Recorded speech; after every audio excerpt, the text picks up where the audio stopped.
নমস্কাৰ প্ৰিয় দৰ্শক সকলোকে স্বাগতম জনাইছো মই পাৰ্থ প্ৰিয় দৰ্শক বিহাৰ সদৃশ অসমতো ব্যাপক ভোটাৰ তালিকাৰ সংশোধনী হ'ব এই মুহূৰ্তৰ ডাঙৰ খবৰ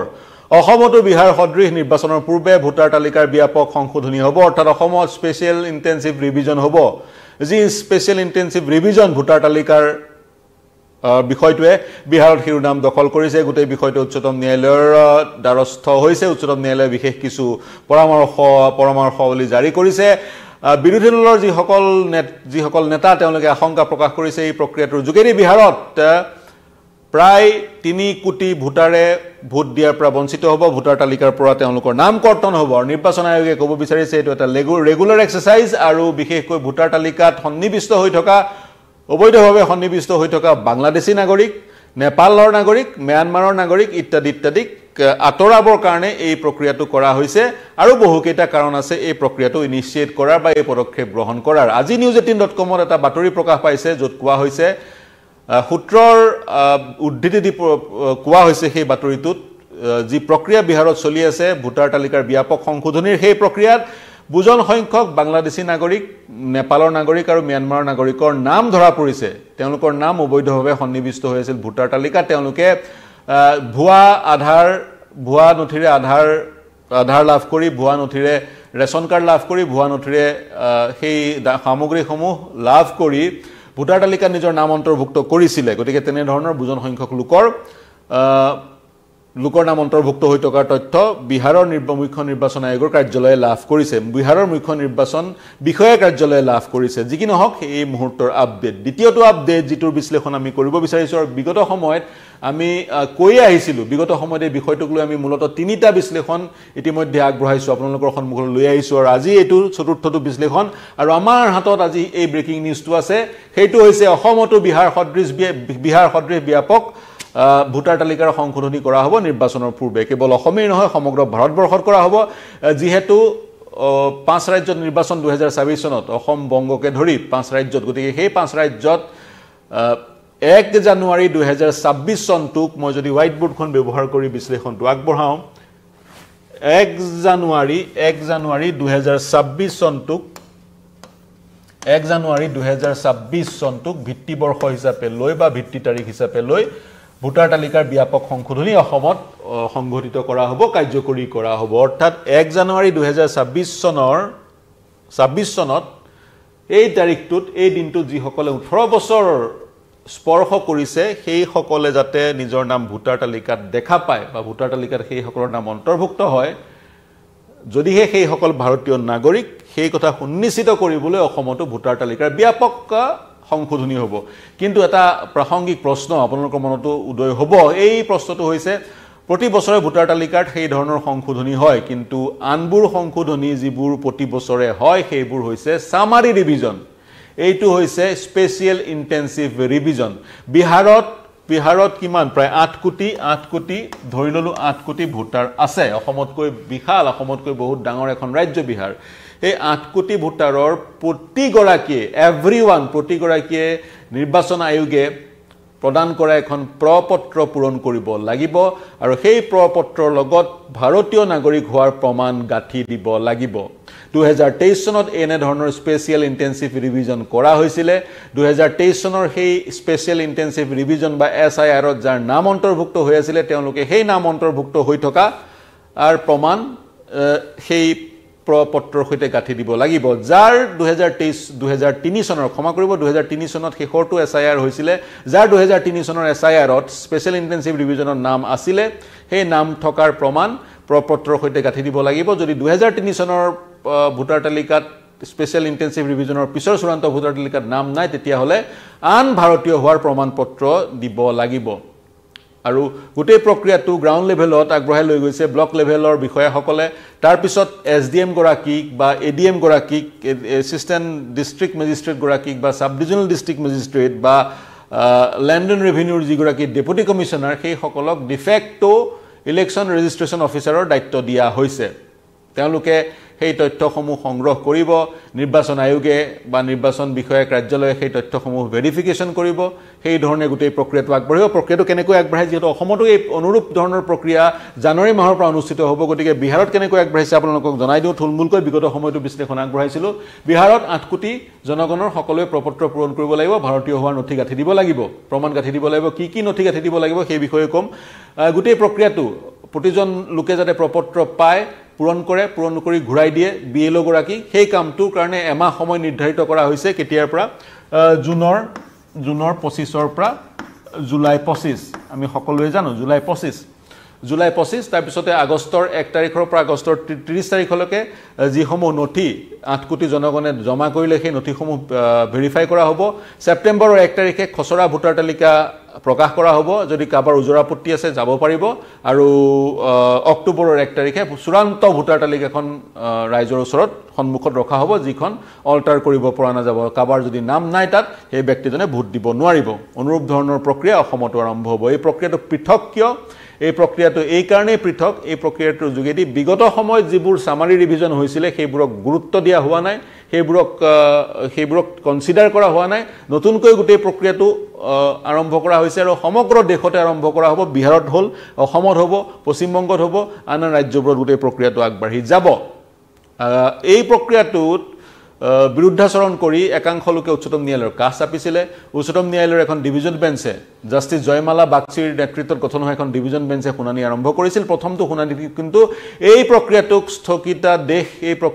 স্থগিত কৰিবলৈ নিৰ্দেশ উচ্চতম ন্যায়ালয়ে জাৰি নকৰিলে বাৰঞ্চ উচ্চতম ন্যায়ালয়ে এক পৰামৰ্শ আগবঢ়ালে যি 11খন নথি আছে সেই নথিসমূহৰ লগত আধাৰ ৰেশন কাৰ্ড আৰু ভোটাৰ আইডিও সংলগ্ন কৰাৰ পৰামৰ্শ আগবঢ়ালে ইলেকশ্যন কমিছনক উচ্চতম ন্যায়ালয়ে পৰামৰ্শ দিছে কাৰণ 11খন নথিৰ ভিতৰত আধাৰ এপিক অৰ্থাৎ ইলেক্টৰেল ফটো আইডেন্টিটি কাৰ্ড আৰু ৰেশন কাৰ্ড আৰু এমজি এনৰেগা কাৰ্ড অন্তৰ্ভুক্ত হৈ থকা নাছিলে যিকি নহওক যেহেতু অসমত এই প্ৰক্ৰিয়াটো আৰম্ভ হ'ব অসমত সেই প্ৰক্ৰিয়াটো আৰম্ভ হোৱাৰ পিছত কেনে ধৰণৰ প্ৰতিক্ৰিয়া আৰম্ভ হয় সেই লক্ষণীয় হ'ব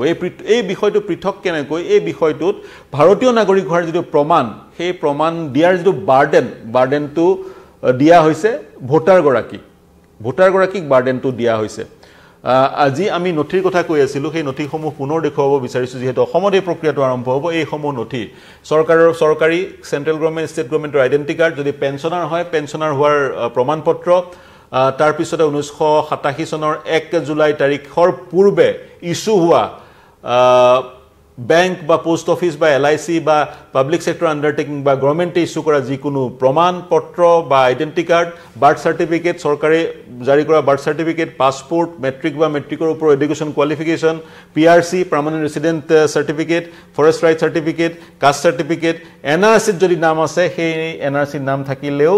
এনআৰচিত যদি নাম আছে আৰু সেই এনআৰচিত নাম থকাৰ প্ৰমাণ যদি দিব পাৰে তেতিয়াও ভোটাৰ তালিকাত অটোমেটিক্যালি নামটো অন্তৰ্ভুক্ত হ'ব বিহাৰৰ ক্ষেত্ৰত যেহেতু এনআৰচি প্ৰযোজ্য নহয় wherever it exists বুলি লিখা আছে অসমৰ ক্ষেত্ৰত এনআৰচি প্ৰযোজ্য হোৱাৰ পূৰ্ণ সম্ভাৱনা আছে অৰ্থাৎ এনআৰচি যিসকলৰ নাম অন্তৰ্ভুক্ত হ'ল তেওঁলোকৰ নাম ভোটাৰ তালিকাত অন্তৰ্ভুক্ত হ'ব যে 20 লাখ লোকৰ নাম অন্তৰ্ভুক্ত নহল সেই 20 লাখ লোকৰ ভোটাৰ তালিকাত নাম অন্তৰ্ভুক্ত নোহোৱাৰ সম্ভাৱনা বিভিন্নজনে প্ৰকট কৰিব বিচাৰিছে family register prepared by state or local authorities নহলে any land house allotment certificate by government এইবোৰ হৈছে 11খন নথি ইয়াত আধাৰ নাই ইয়াতে এমজি এনৰেগাৰ কাৰ্ড নাই কাৰ্ড সন্নিবিষ্ট কৰা হোৱা নাই ৰেশন কাৰ্ড দেখুৱালে ইলেকশ্যন কমিছনে গ্ৰহণ নকৰিব epic electoral photo identity card এইখিনি গ্ৰহণ কৰা নহব উচ্চতম ন্যায়ালয়ে কিন্তু আধাৰ ৰেশন কাৰ্ড আৰু এপিক গ্ৰহণ কৰাৰ পৰামৰ্শ আগবঢ়াইছে এতিয়া এটা গুৰুত্বপূৰ্ণ প্ৰশ্ন কোনোবা এগৰাকী ভাৰতীয় নাগৰিক তেওঁৰ হাতত যি এই 11 নথিৰ তালিকা এখন নিৰ্বাচন আয়োগে প্ৰকাশ কৰিছে এইখিনি থাকিলেহে তেওঁৰ নাম ভোটাৰ তালিকাত সন্নিবিষ্ট হ'ব তেওঁৰ যদি 2003 চনৰ ভোটাৰ তালিকাটো নাম নাই বা তেওঁ ভাৰতীয় নাগৰিক কিন্তু তেওঁৰ হাতত এই 11খন নথি নাই তেতিয়া তেওঁৰ কি হ'ব আজি এটা ইন্টাৰভিউ প্ৰকাশ পাইছে দিল্লীৰ পৰা প্ৰকাশিত এখন ইংৰাজী দৈনিকত ইন্টাৰভিউটো হৈছে বিহাৰৰ মুখ্য নিৰ্বাচন বিষয়াৰ তেওঁ কৈছে যিগৰাকী ইলেক্টৰেল ৰেজিষ্ট্ৰেচন অফিচাৰ ইয়াৰো থাকিব তেওঁ যদি ভাবে সেই ব্যক্তিজন ভাৰতীয় যদিও বা তেওঁৰ হাতত এই 11খন ডকুমেন্টছ নাই তেওঁ যদি ভাবে স্যাটিসফাই হয় যে সন্মুখৰ ব্যক্তিজন ভাৰতীয় তেতিয়া তেওঁ ৰেকমেণ্ড কৰিব বা তেওঁৰ এপ্ৰুভেলত সেইজন ব্যক্তিৰ নাম ভোটাৰ তালিকাত অন্তৰ্ভুক্ত হ'ব কিন্তু তেওঁ ফুল্লি স্যাটিসফাইড হ'ব লাগিব সেই ব্যক্তিজন যে ভাৰতীয় হয় তেওঁ যদি স্যাটিসফাই নহয় অৰ্থাৎ ইয়াৰো গৰাকী যদি স্যাটিসফাইড নহয় তেতিয়া কিন্তু জটিলতা বৃদ্ধি পাব তেওঁৰ নাম অন্তৰ্ভুক্ত নহব আৰু ইতিমধ্যে মই কৈছো news18.com এটা বাতৰি প্ৰকাশ পাইছে য'ত কোৱা হৈছে বিহাৰত বুজন সংখ্যক বাংলাদেশী নাগৰিকৰ নাম ভোটাৰ তালিকাত অন্তৰ্ভুক্ত হোৱাৰ কথা পোহৰলৈ আহিছে তেওঁলোকৰ নাম কৰ্তন কৰা হ'ব আৰু যিগৰাকী ইআৰও ইলেক্ট্ৰল ৰেজিষ্ট্ৰেচন অফিচাৰ তেওঁক কৰ্তৃত্ব দিয়া হৈছে সিটিজেনশিপ এক্ট 1955 ৰ অধীনত যিসকলৰ নাম অবৈধ বিদেশী যিসকল লোকৰ নাম অবৈধভাৱে বাংলাদেশী নাগৰিক বা নেপালৰ নাগৰিক বা ম্যানমাৰৰ নাগৰিকৰ নাম অবৈধভাৱে ভোটাৰ তালিকাত অন্তৰ্ভুক্ত হৈ আছে নাগৰিকত্ব আইন 1955 ৰ যোগেদি সেই কথা তেওঁ কম্পিটেন্ট অথৰিটিক অৱগত কৰিব পাৰিব গতিকে এই প্ৰক্ৰিয়াৰ যোগেদিও ভোটাৰ তালিকাৰ পৰা বাংলাদেশী বা অবৈধ বিদেশী চিনাক্তকৰণ কৰিব পৰা যাব বুলি নিৰ্বাচন আয়োগে দাবী কৰিছে আৰু মই পুনৰ কৈছো জুলাই 5 তাৰিখে মুখ্য নিৰ্বাচন আয়ুক্ত ইতিমধ্যে পত্ৰ প্ৰেৰণ কৰি দিছে ৰাজ্যসমূহৰ মুখ্য নিৰ্বাচন বিষয়ালৈ যাতে তেওঁলোক প্ৰিপেয়াৰ হয় প্ৰস্তুতি আৰম্ভ কৰে এই প্ৰক্ৰিয়াটো এই পদক্ষেপটো গ্ৰহণ কৰিবলৈ আৰু এই পদক্ষেপটো গ্ৰহণ কৰিবলৈ অসম আৰু পশ্চিম বংগৰ বিলিকা ভিত্তিবৰ্ষ হ'ব বা কোৱালিফাইং ডেট হ'ব 1 January 2026 উদ্দেশ্যটো হৈছে 1 January 2026 ত যিসকল 18 বছৰ স্পৰ্শ কৰিলে যিসকল ভাৰতীয় নাগৰিক তেওঁৰ নাম ভোটাৰ তালিকাত অন্তৰ্ভুক্ত হওক আৰু যি তাৰ সমান্তৰালকৈ যিবোৰ পোলিং বুথ সেইবোৰ ষ্টেণ্ডাৰ্ডাইজিং কৰা বা আন বিভিন্ন কাম আছে কিন্তু মূল বিষয়টো হৈছে ভোটাৰ তালিকাখন শুদ্ধ আৰু নিকাকৈ প্ৰস্তুত কৰা এনে এখন ভোটাৰ তালিকা প্ৰস্তুত কৰা যিখন ভোটাৰ তালিকাত এজনো যাতে অবৈধ বিদেশীৰ নাম নাথাকে আৰু কোনো যাতে বৈধ ভাৰতীয় লোক বঞ্চিত হ'বলগীয়া নহয় এতিয়া তেনে ধৰণৰ ভোটাৰ তালিকা এখন বিহাৰত সম্ভৱ হ'ব নাই সময়ত গম পোৱা যাব আজি দেখা পোৱা গ'ল কংগ্ৰেছে ইয়াৰ বিৰুদ্ধাচৰণ কৰিছে আজি কংগ্ৰেছৰ নেতা ৰিপুন বৰাই সংবাদমেল সম্বোধন কৰিছিল তেওঁ কৈছে এই প্ৰক্ৰিয়াৰ যোগেদি ইলেকশ্যন কমিছনৰ সৈতে লগ লাগি বিজেপিয়ে যিবোৰ কংগ্ৰেছৰ সাপোৰ্টাৰ অসমত যিবোৰ কংগ্ৰেছৰ সাপোৰ্টাৰ আছে তেওঁলোকৰ নাম ভোটাৰ তালিকাৰ পৰা কৰ্তন কৰাৰ ষড়যন্ত্ৰ কৰিছে কিন্তু ইয়াৰ বিপৰীতে অভিষেক মনু সিংভিয়ে এক সংবাদমেল সম্বোধন কৰি দিল্লীত কৈছে কংগ্ৰেছে এসআইআৰৰ বিৰুদ্ধাচৰণ নকৰে স্পেশাল ইন্টেনসিভ ৰিভিজনৰ কংগ্ৰেছে বিৰুদ্ধাচৰণ নকৰে অভিষেক মনু সিংভিৰ এই ভাষ্য কংগ্ৰেছে মাথুন বিচাৰিছে আধাৰ ৰেশন কাৰ্ড এমজি এনৰেগাৰ কাৰ্ড আৰু এপিক ইলেকশ্যন কমিছনে গ্ৰহণ কৰক এজ এ ডকুমেন্ট আৰু সেই ডকুমেন্টবোৰ যাৰ আছে তেওঁলোকৰ নাম ভোটাৰ তালিকাত অন্তৰ্ভুক্ত কৰক সেই দাবীহে কংগ্ৰেছৰ আৰু উচ্চতম ন্যায়ালয়ে এই যি পৰামৰ্শ আগবঢ়াইছে সেই পৰামৰ্শক স্বাগতম জনাইছে কংগ্ৰেছে আৰু কংগ্ৰেছৰ একাংশই ক'ব খোজে বিগত সময়ত ৰাহুল গান্ধীয়ে যি এক অভিযোগ বাৰম্বাৰ উত্থাপন কৰি আছিল মহাৰাষ্ট্ৰক লৈ মহাৰাষ্ট্ৰত নিৰ্বাচনৰ পূৰ্বে ভোটাৰ তালিকাত জালিয়াতি কৰা হৈছিল ভোটাৰ তালিকাত bogus ভোটাৰ অন্তৰ্ভুক্ত কৰাৰ যি অভিযোগ ৰাহুল গান্ধী উত্থাপন কৰিছিল সেই অভিযোগৰ ভিত্তিতে সেই অভিযোগৰ সঁহাৰি জনাই ইলেকশ্যন কমিছনে সমগ্ৰ ভাৰতবৰ্ষত এনে ধৰণৰ স্পেশাল ইন্টেনসিভ ৰিভিজন আৰম্ভ কৰিব বিচাৰিছে বুলিও কংগ্ৰেছৰ একাংশই ক'ব বিচাৰে অসমৰ বেলিকা যিহেতু এইটো এটা কন্টেনচিয়াস ইস্যু এই ইস্যুটোৱে অসমৰ ৰাজনৈতিক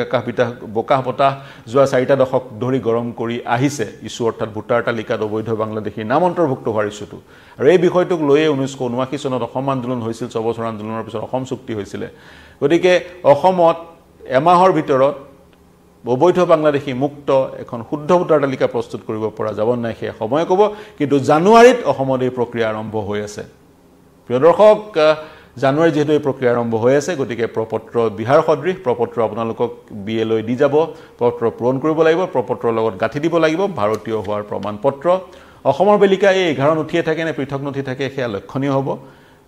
এই একেকেখন নথি থকাৰ সম্ভাৱনা অধিক কিন্তু উচ্চতম ন্যায়ালয়ৰ পৰামৰ্শৰ সঁহাৰি জনাই ইলেকশ্যন কমিছনে আধাৰ এমজি এনৰেগাৰ কাৰ্ড আৰু ৰেশন কাৰ্ড আৰু এপিককো অন্তৰ্ভুক্ত কৰাৰ সম্ভাৱনা আছে অসমৰ বেলিকা বিহাৰ যেহেতু প্ৰক্ৰিয়াটো আৰম্ভ হ'লে ইতিমধ্যে বিহাৰ মুখ্য নিৰ্বাচনী বিষয়া কাৰ্যালয়ে জনোৱা মতে প্ৰায় 180% অধিক লোকৰ প্ৰপত্ৰ ইতিমধ্যে নিৰ্বাচন আয়োগে লাভ কৰিছে তেওঁলোকৰ